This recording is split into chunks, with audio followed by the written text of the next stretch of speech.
There's an old saying that everybody wants a cheap haircut until they get a cheap haircut. And this is absolutely a cheap haircut.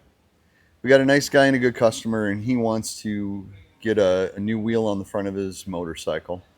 He's gone and purchased a wheel somewhere and attempted to do the installation himself, but we've got some issues. And right now we don't even know what the limit of those issues are, but just quickly on the walk around, the service advisors have taken some note of some things.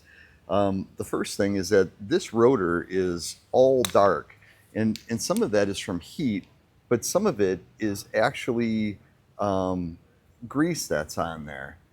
And then I look and I see grease inside of here, and I see that the cap that retains the axle on this side is not retained.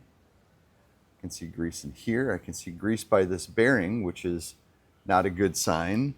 So we're gonna have to look a little closer at that and see if we can't figure that out. And then that heat, you're wondering where that's coming from.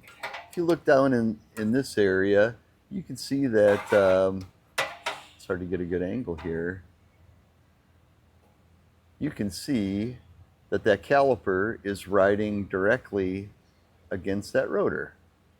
Also not good. So we think we got a spacing issue here. So a lot of safety concerns, a lot of spacing issues. We're going to need to replace brake pads on there because those are covered in grease. So we're just going to start at the beginning. We're going to get this up on a lift. We're going to get the front wheel off. We're going to see what we've got. And then we're just going to keep bringing things back to spec until we figure it out and until we make it right. So I understand everybody wants a cheap haircut. Don't go get a cheap haircut. Come on in. We'll fix you up. We'll get you set. Take care, everybody.